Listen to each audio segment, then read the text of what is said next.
let me flip my camera. Yep. Hi. Perfect. Hi. So, super sorry for some of the tech issues. Let me go ahead and silence my computer so we don't have to listen to that at all.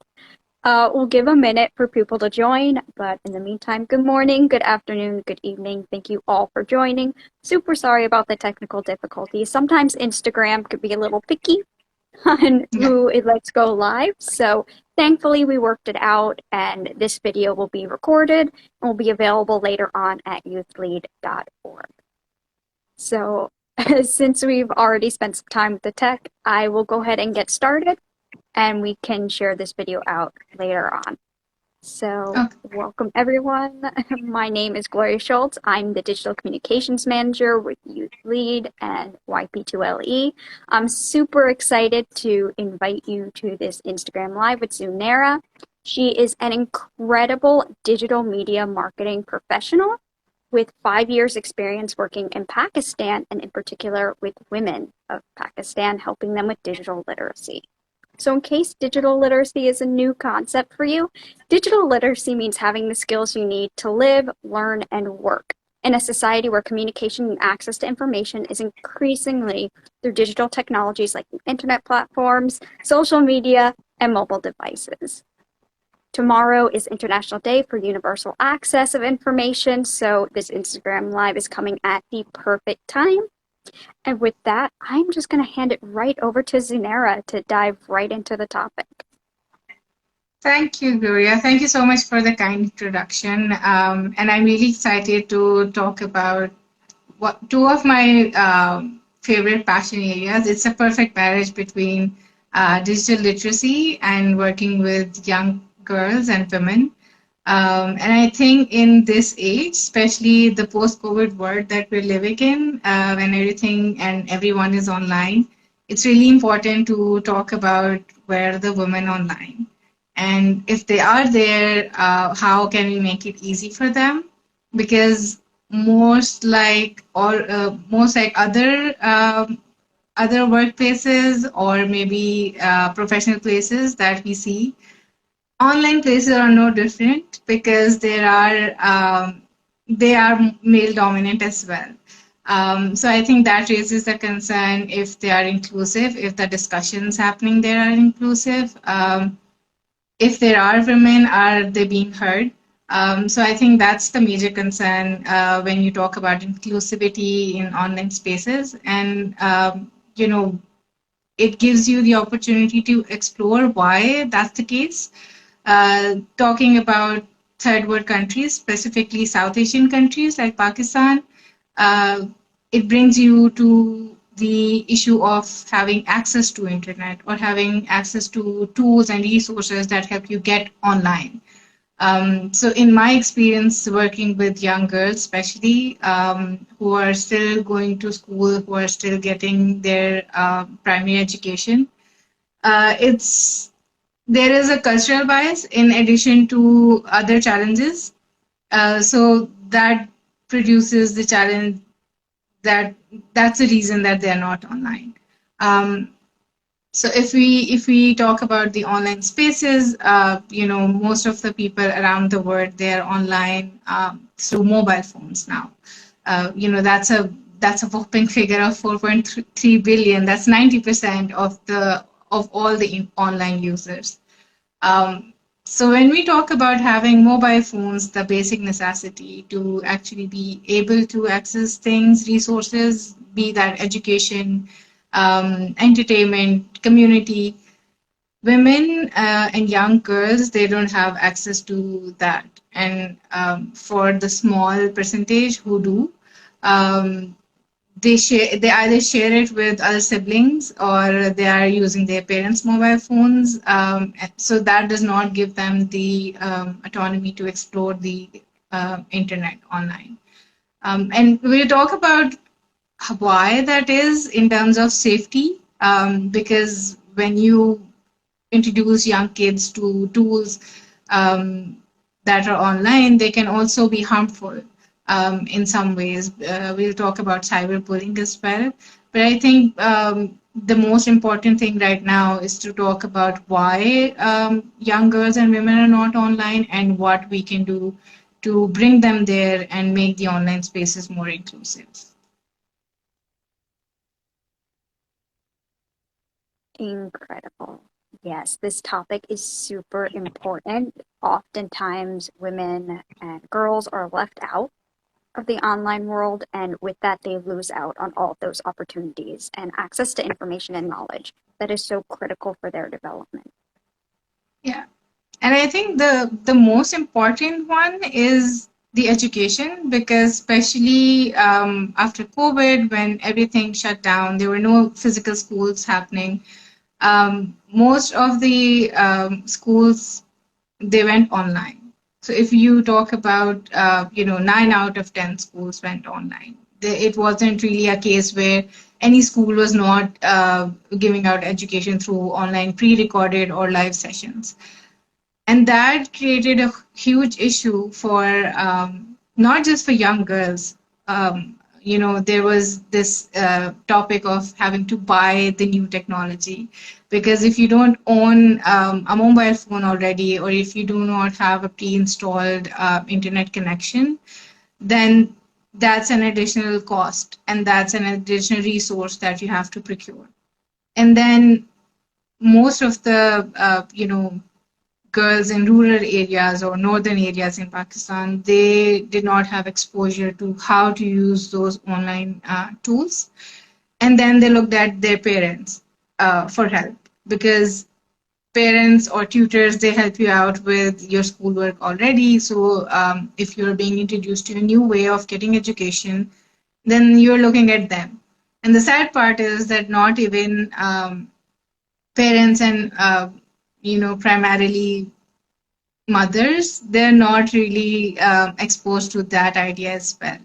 And why that is a problem is, so they're not being exposed to it for their own good. That's all right. But then it's also being trickled down to their kids. And now it's a matter of education. And the reason that that required a lot of adjustment is because that was not a common practice in most of the households. So when that happened, so it created a lot of challenges, and I believe whenever there's a challenge, there's also an opportunity. So while it created these challenges that people had to adjust to the new normal, there was also this opportunity to introduce a new way where young girls could have access to education when they couldn't in the past, because that could be because of the cultural barrier. After a certain age, girls are in some parts, girls are not allowed to go to schools at all, or maybe go to co-ed schools, or if the school is too far from the house and there's a huge distance, they'll simply be told to not go to school at all. So when you brought the school to their houses through the internet, that also created an opportunity for them to get access to that education. So while there were some challenges, there was also a bit of good news too. And I think that excites me in bringing more girls online, because while they weren't before, COVID happened and then everybody started adjusting to it. And now that leaves no room for any excuse. If you say that culturally, you don't want your girls to go out, fine, just get them online. If you don't want them to attend regular online live schools, you can enroll them to pre-recorded lectures or self-paced courses. And once you start, bringing these opportunities to them, it sort of starts a conversation. And I think it makes me a little sad that we're still at that stage where we're just starting the conversation. Still, it's been 2 years since COVID first hit, and we've only been able to get there. Um, and that's so because if there is, if you really want to do it, you'll find resources. If you don't want to do it, you'll find excuses. And while there are some concerns, I understand why parents won't want their children online as frequently as they are right now. So it's a whole process. All our efforts starting from making it accessible to providing education to use it safely, to how to participate, when to participate, um, whether what you're participating in is actually changing the discourse or not. So I think it's a multi-layered discussion, but for me personally, the most important one is education, and what we've been able to achieve through different channels, be it, in Pakistan. I'm not sure about the rest of the world, but in Pakistan there were special TV shows that were produced. So instead of getting people online, because so people might not have an internet connection, but they'll definitely have a TV. So the specialized TV shows were produced just to deliver lectures and to continue that education stream. So I think now that people and especially parents are looking at digital channels as a legitimate way to educate their kids, that's an exciting thing. Not just for us in as a country, as a nation whole, but especially for young girls, because now that gives them the opportunity to actually explore new things and to pursue other avenues as well. Wow. Just give me one moment to mute. I thought I muted my computer. So sorry for the notification in the middle of your wonderful explanation. The work you are doing is incredible because how frequent have we seen that, especially in the past 2 years, where a lot of people had to pivot to online education, online learning due to the pandemic. And we've seen so many people fall behind, and it is truly disproportionate. And a lot of people in rural areas without access to internet, and women and girls in particular, have really felt that impact a lot. And some of that is due to cultural biases. So I would love to talk a little bit more about those cultural barriers that women face. So, with your example in particular in Pakistan, what are you seeing are the specific barriers that women are facing that prevents them from getting that online access? I think so. First, as we talked about the resources, the tools that they need. So, internet, maybe the access to internet devices or mobile phones or computers. Because in socioeconomic aspect, that's an additional cost, and some people might not want to invest in them because that's like an extra. That's not essential for them. So beside that, the cultural barrier, if you talk about it, especially in our country, it's not there. There is no hiding it. That is not the safest country for women, especially underage young women who are still in process of getting access to education or still exploring the world with their naivety and innocence.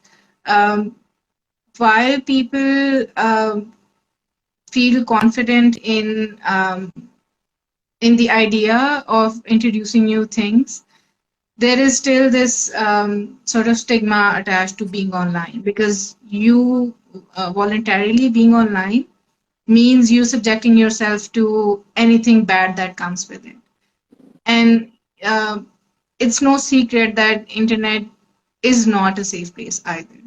Um, So, for example, in terms of journalism, because while working in education, so I had this experience of working with political education campaigns, because in Pakistan it's our constitutional right to give education till 16th grade.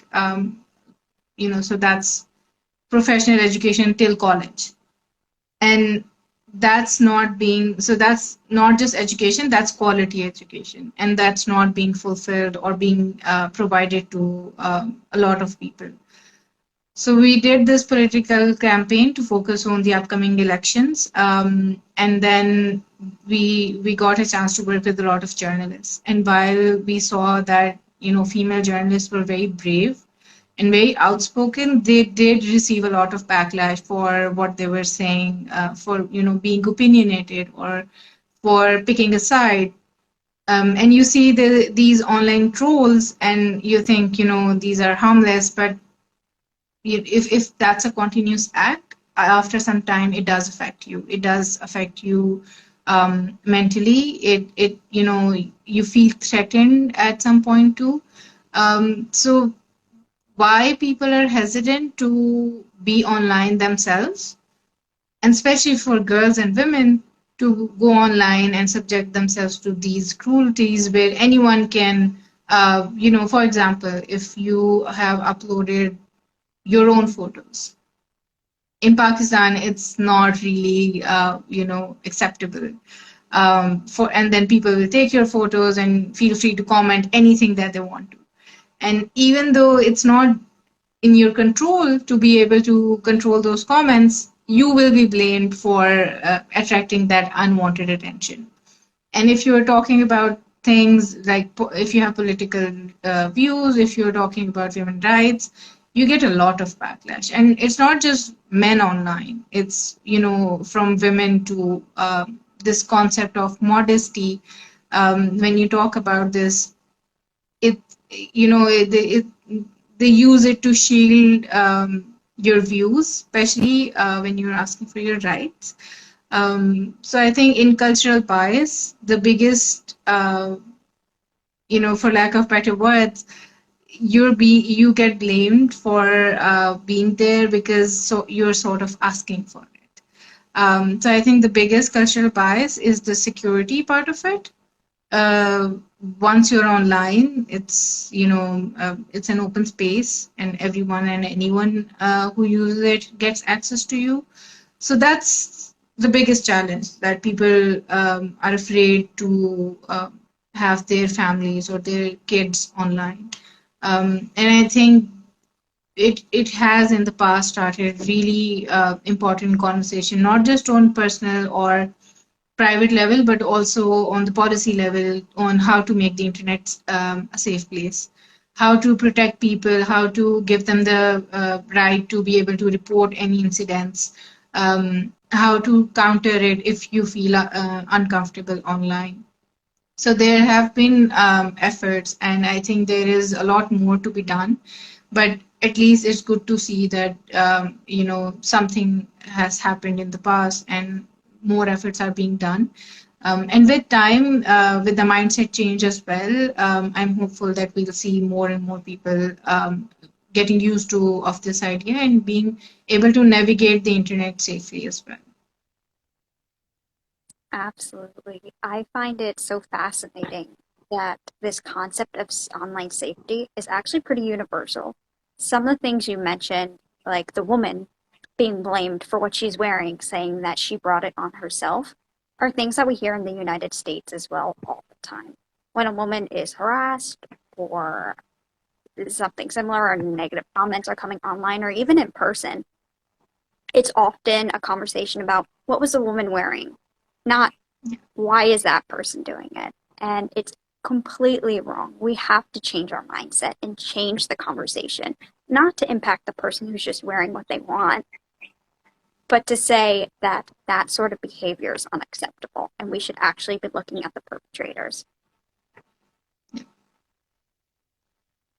But with that, what can a youth serving organization or even a youth led organization do to try to combat some of this online harm?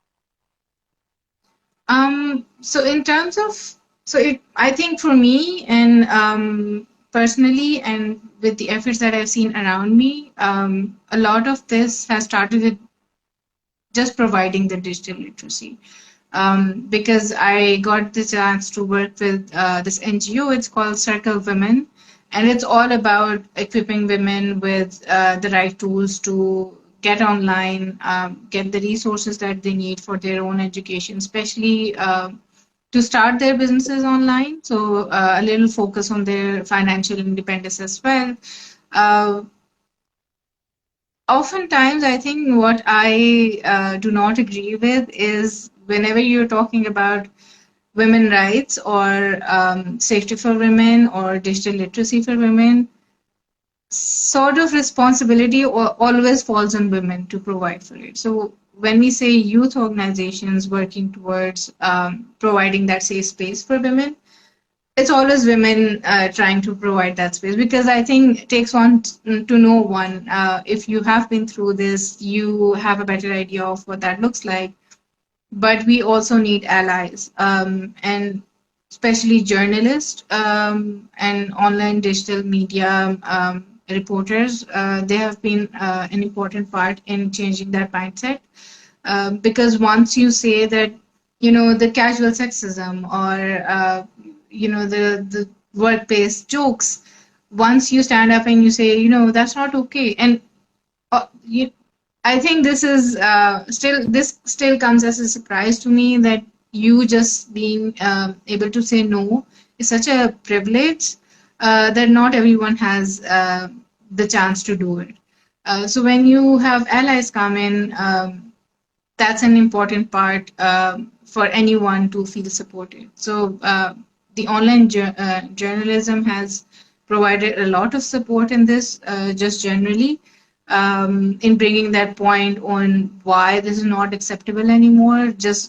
And we all know how ruthless online spaces are, how people go to an extent where you do not feel safe at all in being able to express yourself.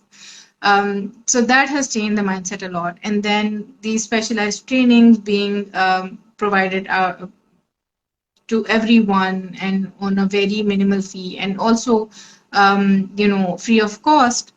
That has given people, because whenever, so women are mostly dependent on the men in their family, financially and in terms of the cultural acceptance as well. So once you go to somebody and you tell them that such and such is an opportunity and it's going to cost this much, that in terms of time and in terms of finances as well, um, it's often a no, because again, that's not a necessity. They're not going to spend money on this. So these resources being available, free of cost, that's a huge support.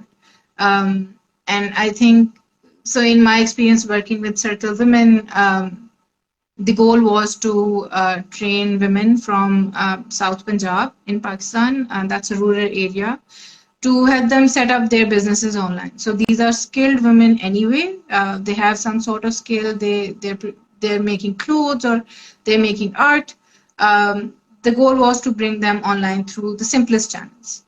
Uh, and the big, when I was introduced to what we were going to do and the whole campaign, and when we were developing the curriculum, the biggest challenge, and I was so amazed that we are so privileged, we don't understand how lucky we are, was that most of them, so Urdu is, the national language here. So most of them didn't even speak Urdu, let alone English, because internet is available in many languages. Urdu is one of them, but being able to speak Urdu is not as same as being able to, read or navigate your way in Urdu. Um, and when we realized that, the cohort that we are bringing, so we were bringing in 120 women in cohorts of, in 3 cohorts, so 30 each, 40 each. And we realized that, almost 75% of them, there was a language barrier. And we had to figure out how we were going to navigate through this. And then we came up with this hybrid model of providing manuals and physical resources, so they can sort of books, so they can understand what's being taught in the live classes. And I think those women are incredible, for them to figure out Google Meet on their own, by just watching YouTube tutorials, and then coming to the class online. I think that was really inspiring, because those were not just working women; those were mothers, who had a lot of responsibilities, and uh, being able to get that 1 hour to themselves completely was a huge privilege. And I remember that during those classes, sometimes it would happen that they'd be like, I have to prepare dinner, so I'll take this class in the kitchen. And it seems like very uncommon, but you'd be surprised. And there was this woman who sort of secretly told me that we have to move the class timing to earlier hours so I can take that before my husband comes home, because he doesn't approve of this and he doesn't know that I'm taking this class. Even though, it's a benefit to them, especially in this economy, if both the partners are working, that's, financial benefit to them. But the mindset does not change overnight. So I think, when we talk about collective efforts, it's still a work in progress, especially on the national front in the policy area where we're still trying to encourage organizations to bring focus on this. And then the whole mindset, as a society, we're working towards it to make it acceptable for people, and especially for the providers of the families to see women in those roles. And, you know, the reason that I have always been passionate about this, but once you see the ground realities, your words becomes more important to not just to you but also to the people that you're doing it for. So it was a 3-month course, and with just the basics, how to use WhatsApp, how to put your goods on WhatsApp status so you start getting orders, how to use Facebook. um, with just doing that or being able to understand their way on how to bring their business online, a lot of them were able to set up their businesses. And every time somebody called me, I got this huge order. One of the ladies, she got this huge order of sports good because she was working in that front. It made me extremely happy, and then it motivated me as well that whatever we are doing, it's having some impact. And that also tells you that girls and women, they want to and they have the potential to do it. It's just a matter of providing them with the opportunity and the resources so they can do it. And with more and more people coming in support of this, I think we have we have hope for the future. And while it may take a little time to get there, we are gradually on our way. So at least that's something comforting that we're on the right path. Absolutely. I mean, any sort of progress is still progress, no matter how small, no matter how painstakingly slow it is. At least we are moving towards a better time and closer towards gender equity in the online spaces. I did resonate a lot with your statement when you said saying no is a privilege. We don't think about that a lot, but it's true. Saying no or being able to do the things we want to do as women is a privilege, and it shouldn't be. It's a right. It should be a Mhm. fundamental human right. It should be treated as that, but it's not. It's treated as a privilege. So we do have a lot of work to get through that as well, and get past this idea that we need a man's permission to do anything. Because we see that a lot. And in some Yeah. countries, I don't know how it is in Pakistan, but you might need a man's permission to get a passport or a credit card or go to a bank. It is in Pakistan as well. Yeah. Yes, these are some of the things that we should work towards so that women can have all the independence that they absolutely deserve. And these women that you're working with are incredible. How many times do we have to multitask? Yeah, you might have to do an online class as you're cooking dinner, but you shouldn't have to hide it from your husband because your husband should be supportive. And that is something that we can work towards, but you're getting there. Um, I am super amazed by the work that you're doing. It's absolutely incredible. And you are having such an impact on these women. I did want to talk a little bit about the barriers to online access. When we think about that, we think about it just in a technology sense. Oh, they don't have access to internet, or they don't have access to a smartphone or a computer. But you're right, it's more than that. There's also the language barrier and possibly some other things. So, how do we overcome all of those barriers to actively get these women online in a way that's meaningful that they can understand and they understand the language. So one of the tricks to that was to reverse engineer it. While you are working with women, you see this pattern that women are smart. I will just say that to begin with. Women are extremely smart. And as you said, for them to be able to multitask and, do all of these things together, that's testament to how brilliant they are. There were older women in their late 40s and then early 50s as well, who had never been to school at all in the cohort that I was working with. And then, they never said, and they just communicated it to us that, I don't understand Urdu or I don't understand English. And I asked them, and what's one way, because they were already using we were lucky that they were already using the smartphones and internet. I asked them, how are you getting access to the entertainment? How do you navigate your way through entertainment? For example, watching a drama on YouTube. How do you do that? And they're like, so there is this concept of Roman English. So we just type Urdu words but in English alphabets. They said sometimes we do that, and the search engines are so smart, they pick up the keywords. And I think the best way of what how to teach, how to learn more about what you do is to teach. And while we were having this conversation, some of them said, it would be fun if we could just talk to our phones. And what seems to be an obvious to me is that you can just use the voice to text feature or the voice search. They didn't know about this, but it's just their smartness, it's just their genius that they were like, what if we could talk to our phones? We could tell YouTube what to play.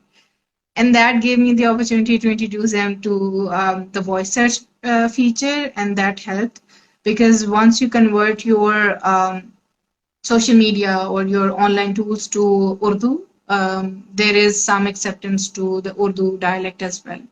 And those women, they were already using these common English words already. Those are keywords. So um, if they were looking for embroidery patterns, they already knew the keywords embroidery patterns. They would just type or say embroidery patterns or like frock designs, like skirt designs.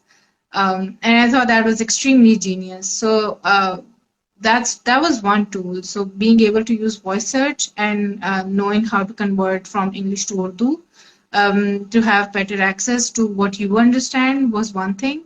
And also we relied on the old language of symbols. You just have to tell them, this is the back button, and these are the common buttons that you'll see on every page online. This directs to this. So, just making them familiar with the signs. Similarly, how you drive, and even though you can't read the text, you just see the sign and you know what's happening. So sort of a use of science was very helpful.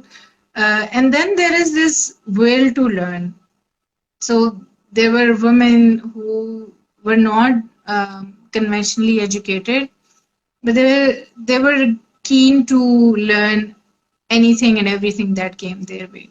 So for example, if I used a word that was, that I thought was not polite of me to use because it was in English, they would come back to me and they'll say, you don't have to struggle so much in Urdu. You can just say this in English.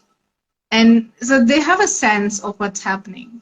You just have to direct them on how to do this. And when you tell them about, so for example, take WhatsApp for business.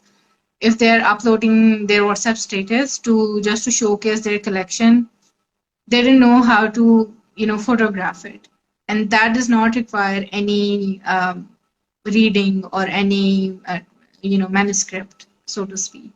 So we just showed them through example, through practical knowledge. This is how you can take photos.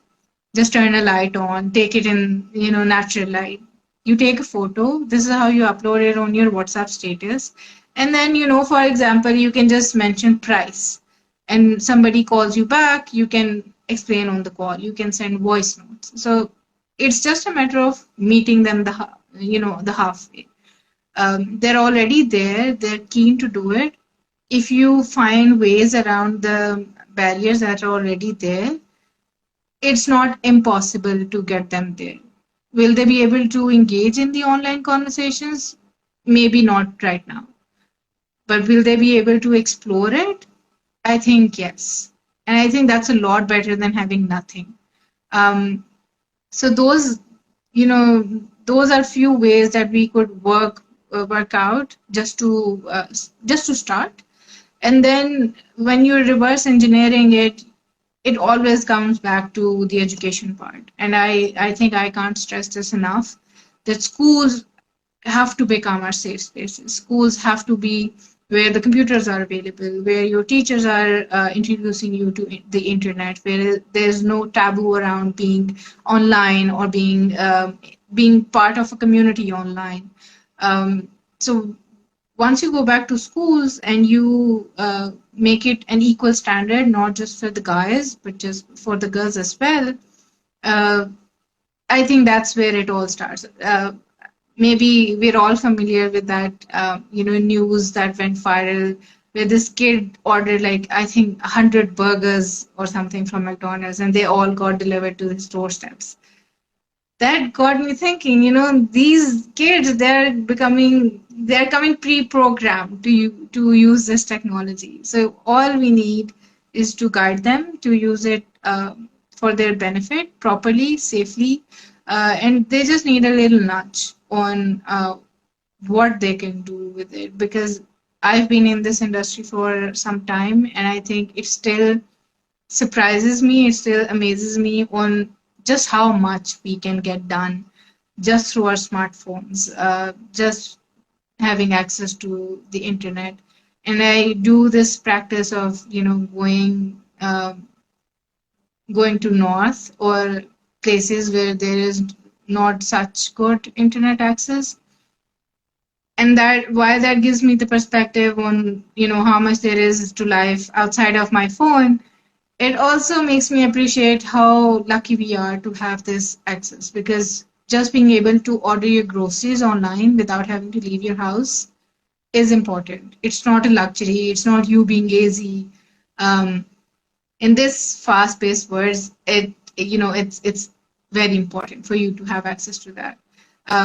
If you're sick or you can't figure out what to do, having access to YouTube tutorials, or I don't endorse going on Google to figure out what's wrong with you, but just to see what's happening, just to have access to these resources, those guidelines, it's really, really helpful. And if we start with education, and we personally and in our practice as well, make a point of helping people navigate through this space, then I think it's not that difficult to get everyone there. And once they are there, then starts the conversation of how safe it is or how we can make it safe.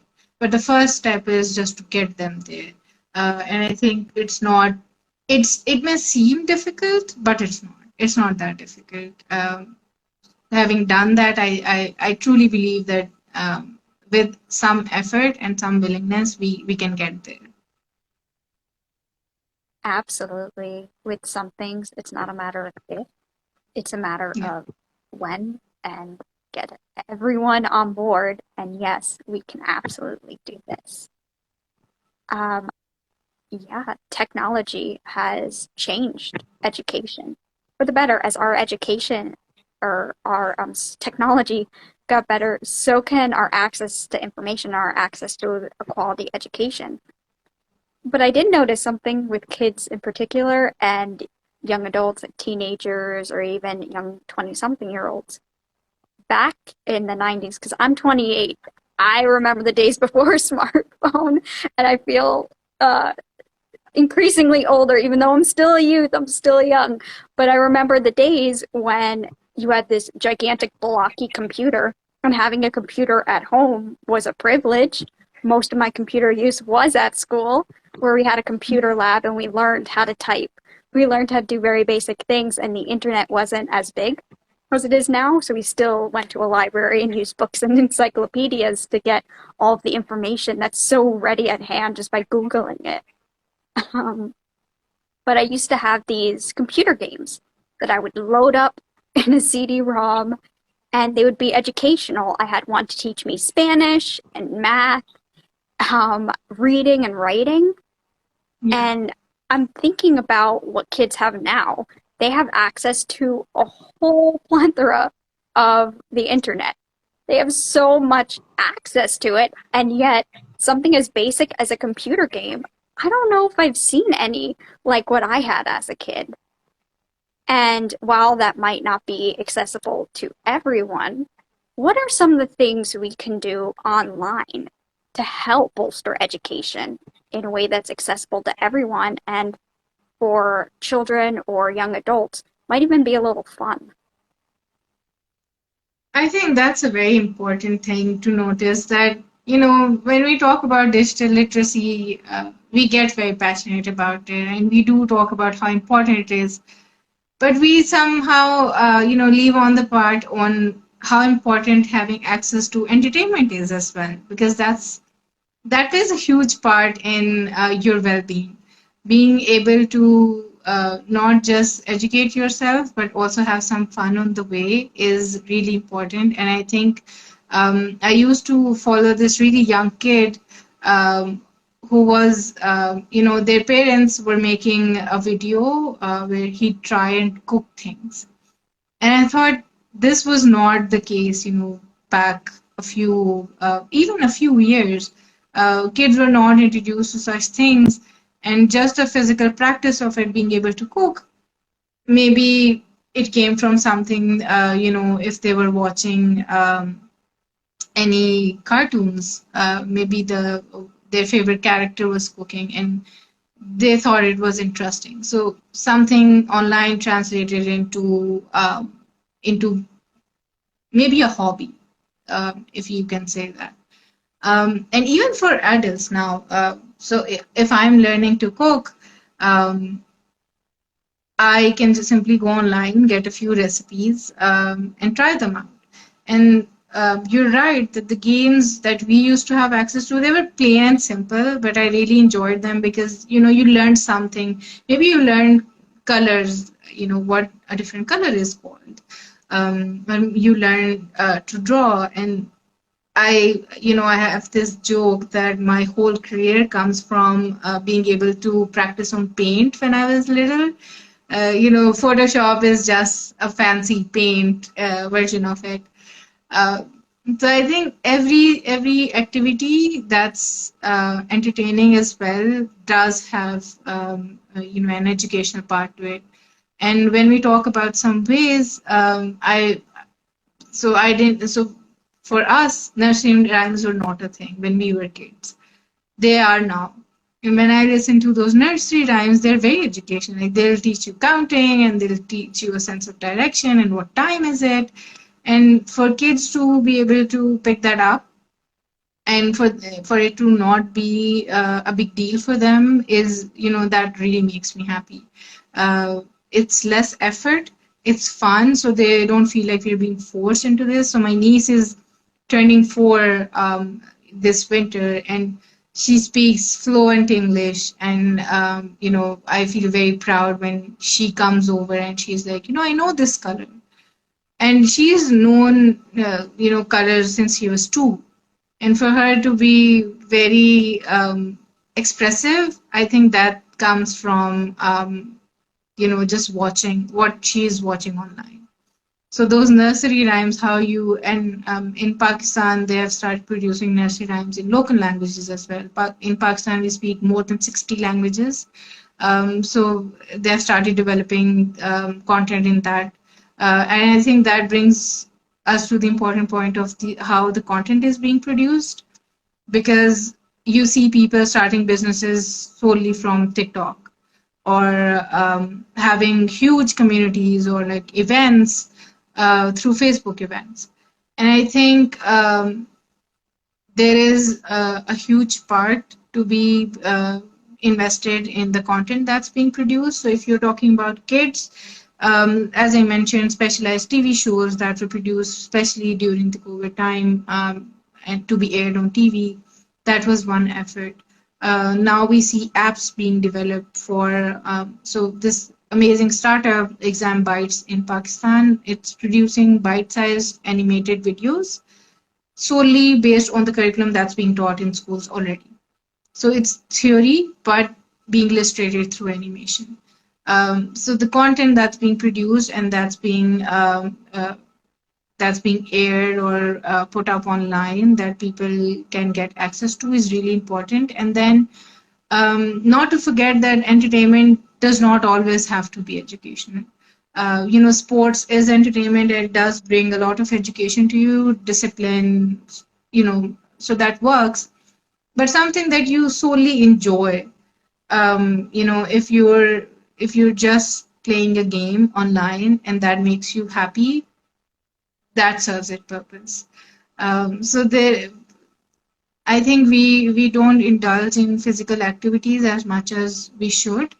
But for people who do not have a lot of time on their hand, for example, if you're going for a run, you plug in a podcast or anything that you'd been, or music even, anything that that you'd like to listen to, and that's sort of like a multitasking. So you're not wasting any time as well. But again, that's not to say that you can't ever go outside and attend a physical concert, but you can get to know about that physical concert through the digital platforms. So I think it exists hand in hand. Uh, I see a world where, with Bitcoins and metaverse being introduced, I do see a world where it will primarily be digital, but for now, and I think the sweet spot is where they coexist in a balance, where you have the access, but you also do not get sort of completely dependent on this.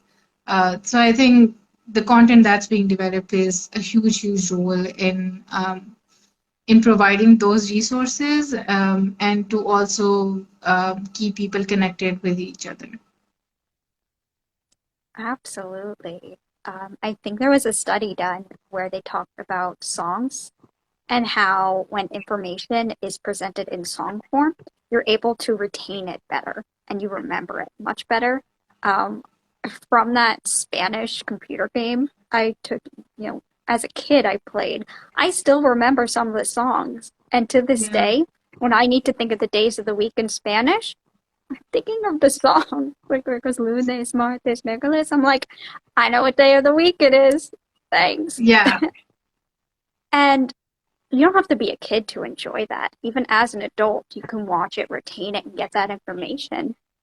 But you're also Mhm. right. Online isn't just necessarily for education, although platforms are using it in a way to inform the public, especially social media. Like this Instagram Live, we're using it as a method to get this information out widespread so others who might be doing similar work or people who are just interested in youth led organizations and youth led work can look at this, gain that insight, and learn a little bit more. Or maybe you just want to watch a 30-second clip of a comedian just to laugh, just to let go of the stress of the day. So often, when we think of mental health resources, we think of it as mental health resources and tips and documents or medical professionals. And all of that is amazing and is really necessary. But sometimes for everyday stress, all we need is a good laugh or just a way to connect with friends or to meet new people. All of that is available online in a way that wasn't available beforehand. So Yeah. these online platforms, these applications, the internet has really opened the door for all of us to connect and learn from each other in a new way. I mean, 20 years ago, this wouldn't have been possible. for me, sitting in DC, to talk to you in Pakistan in real time, this is a feat of technology that has connected our planet in a way where I don't have to travel all that way to see you. I can see Yeah. you from our own homes. So it's really amazing what we've seen and what we can do now with technology. Yeah, I think that that sort of brings the whole conversation together. That it's just the applications of what you can do with the internet, and once you get started with this, you can figure out what works for you. And with time, because as you said, we were those kids who started with bulky big computers, so we found our way, right? It wasn't always, we weren't always experts. I still think I'm not as of yet, but we learned with time, and we figured out what works for us. And while there are new things being introduced, there's opportunity to learn even more. So just being in the ecosystem and just having that awareness that this is a good thing, and it being available for you, that plays a huge role in bringing you to the same level as other people. So nobody's left behind. Absolutely. And I think you're an expert. Expert doesn't mean that you know everything. You can still be an expert and learn. So you're absolutely an expert, as with many other youth. And thank you so much for your time, for joining us, for getting through the technical difficulties. What an incredible conversation and what incredible work you do. I know we've talked a little bit about your work offline before, but wow, hearing all the details, hearing your stories, hearing about the incredible work you do to help women and girls in Pakistan, absolutely incredible. I applaud you. I'm sure our audience applauds you and has learned as much as I have from you. Is That's there very anything else? kind of you. Thank you so much.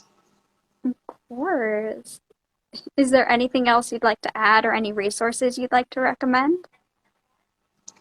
I think this is one topic that I can, talk on and on about, but in interest of time, I think for people, especially joining in from all parts of the world, so not just to restrict it to Pakistan, I think one important thing is to look at, for especially for entrepreneurs and aspiring entrepreneurs, is to how to use the tools that they're already using, to maybe bring their businesses online.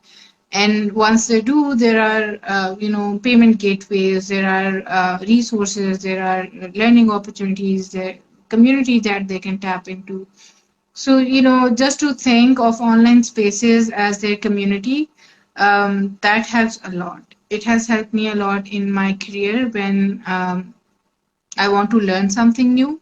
Uh, and being able to connect with people from all parts of the world, as you said, that, it wasn't possible a few years ago. So I think that's a blessing. And while everybody is there, the limitations are just in our head at this point. There are no excuses left. So whatever you want to do, how basic that idea is, you can always explore it. And I think I say this a lot that, what's the worst that can happen? You can try something. If it doesn't work out, it doesn't work out. You move on to the next thing. And internet gives you that opportunity to make the most of things and experiment with things with the least amount of resources. So I think people should really explore that. And if you're using social media, if you're, for example, if you're using Facebook, it's not just a social media site. There is something called Facebook Blueprint that provides courses. We all use Google, so Google has its resources, it has its courses, LinkedIn has its courses, certifications. So you just have whatever you're using, just start with that. There are resources attached to it everywhere, even if it's the most basic social media platform. You can always explore to do more and more with it. So I think the key is to start with what you have, and then, go on from there, and explore new things. Well said. Absolutely. And if anyone has any questions for Zunera or you'd like to learn more, come on to youthlead.org, join as a member. You'll find resources there, and you can always email us at infoyl@youthpower.org. Well, thank you so much, Sunera. I can't express my gratitude enough for you taking this time, sharing your expertise, and just giving a really great dive into this topic. So thank you so much, and I hope everyone here has a wonderful day. Thank you so much, Gloria. Have a good day, and it was really fun having this chat with you. See you soon. Bye bye. Bye.